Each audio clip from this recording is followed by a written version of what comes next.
turabashuhuje abateze amatwi kino kiganiro. Ni kenshi wagiye ubana n'abantu igihe runaka bakitaba Imana, yaba abo mwari mu kigero kimwe cyangwa bakurutaga cyangwa se abo warutaga. Abo bose bagiye bagenda nta nteguza, nta gushidikanya. Buri wese unteze amatwi uyu mwanya ndetse nanjye uri kuvuga, twese turabakandida b'urupfu. Urupfu ni izina rituruka ku nshinga gupfa, bikavugwa igihe umuntu byemejwe neza ko atagihumeka umwuka twese duhumeka, ari wo bakunze kwita ngo ni umwuka w'abazima. Ingingo ze zose z'umubiri ziba zahagaze byose, ariko tukabyitirira umutima tuvuga tuti umutima we wahagaze. Icyo gihe tukavuga ko umuntu yapfuye. Urupfu rwagiye ruvugwaho n'abantu batandukanye, yaba abasiyantifike cyangwa abemera Imana. Ndabizi neza ko nanjye cyangwa wowe unteze amatwi aka kanya hari uruhande uherereyemo kuri iyi ngingo. Abasiyantifike bo bavuga ko, bakanemeza bavuga bati iyo umuntu apfuye biba birangiye, ubwo arabora agahinduka igitaka, mbese nk'uko igiti cyuma kikabora, ubwo ibyacyo bikaba birangiye. Bagatandukana gatoya n'imwe mu myemerere ya gakondo y'Abanyakoreya ndetse n'abandi bamwe bo mu bihugu bya Aziya nk'Abashinwa, Abahinde ndetse n'abandi bo muri turiya duce, bavuga yuko iyo umuntu apfuye nyuma y'igihe runaka yongera akavukira ahandi hantu. Urugero, niba apfuye ari hano mu Rwanda, ku myemerere yabo ashobora kuzavukira muri Kongo, muri Uganda cyangwa se ahandi. Ku ruhande rw'amadini aribo dukunze kwita abemera Imana, ho siko bimeze. Urupfu rufatwa nko kurangiza ubuzima bwa hano kuri ino si, hanyuma uwapfuye agakomeza ubundi buzima bwiza cyangwa bubi bitewe n'ibikorwa yakoraga hano kuri ino si. Abayisilamu bo bakongeraho ko uwo muntu agomba gupfa yemera Imana ko ari imwe rukumbi kandi ari ikwiye gusengwa mu kuri, akanemera n'intumwa yatumweho bitewe n'ibihe, kubera ko Imana yohereje intumwa nyinshi zitandukanye.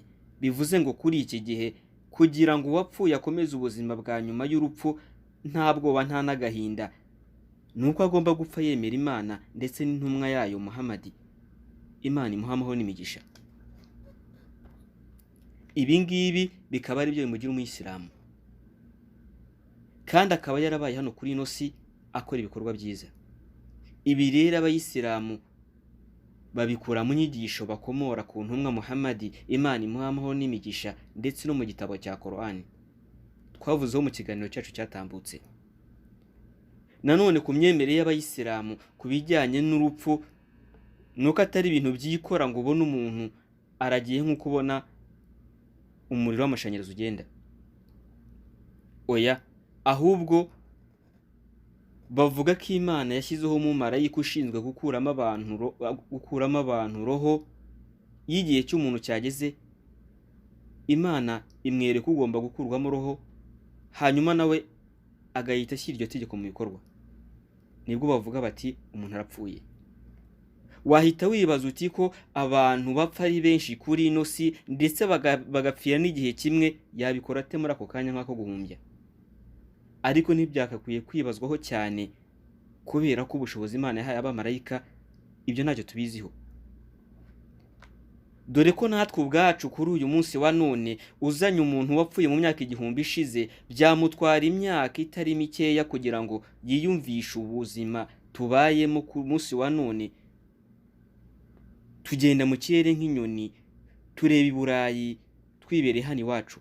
Muri make kubyumva byagorana. Urupfu rero ku bayisilamu ni ikiraro cyambukira, ni ikiraro umuntu yambuka ajya mu bundi buzima bwiza cyangwa bubi. Aho wapfuye aba mumva yishimye cyangwa babaye, kuzageza ku munsi w'imperuka, umunsi w'urubanza. Hakazacibwa urubanza, hakavamo abajya mu ijuru ndetse n'abajya mu muriro. Iyi ni imyemerere yabo. Ibi rero ku muntu utemera Imana byagorana kubimwumvisha, kuko akenshi bijyanye n'ubumenyi bw'ibyihishe, kuko n'ubusanzwe kwemera Imana ubwabyo, Imana ntabwo igaragara. Ariko kuwemera Imana ibyo biroroha cyane, kuko n'ubusanzwe aba asanzwe ayemera kandi itagaragara. Uburibwe bw'urupfu. Uburibwe bw'urupfu, abayisilamu bakomeza basobanura ko urupfu ruryana. Ibi ngo iyo umuntu ari gupfa, marayika w'urupfu arimo gukuramo roho, bigenda bitandukana bitewe n'umuntu uri gukurwamo roho, niba yaritwaye neza kuri ino si munsi y'amategeko y'Imana. Uwayubahirizaga ari umwemeramana muzima mu gihe cye cyo gupfa azirwa n'abamarayika, bakamuha inkuru nziza ko nta bwoba ndetse nta n'agahinda, bakamuha n'inkuru nziza y'ijuru. Nibwo hari igihe rimwe na rimwe uzabona umuntu ashiramo umwuka ukabona aramwenyura. Naho wa wundi wabaye ku isi ari umwangizi, ari umuhakanyi ku mategeko y'Imana, abayisilamu bavuga ko uwo nguwo mu gihe cye cyo gupfa asaba Imana ngo imwongerere agahe gato ko kubaho kugira ngo atunganye amategeko y'Imana. Ibi ngibi biri muri Korani, aho Imana igira iti: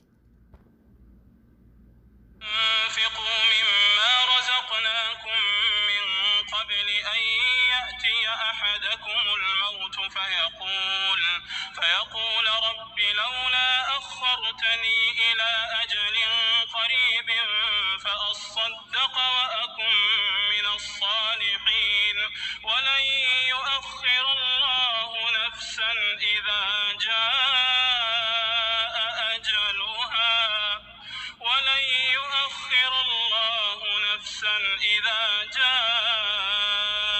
أجلها والله خبير بما تعملون.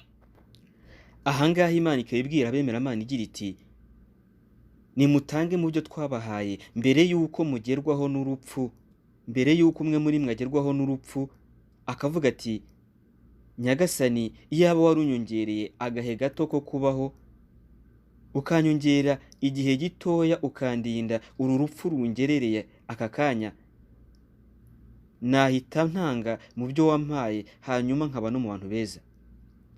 Ariko Imana imusubiza ivuga ngo ntabwo Imana ijya ikerereza roho y'igihe cyayo cyageze. Imana ikarangiza ivuga iti: Imana izi ibyo mukora. Turabashimiye abateze amatwi kino kiganiro, naho ubutaha mugire amahoro y'Imana.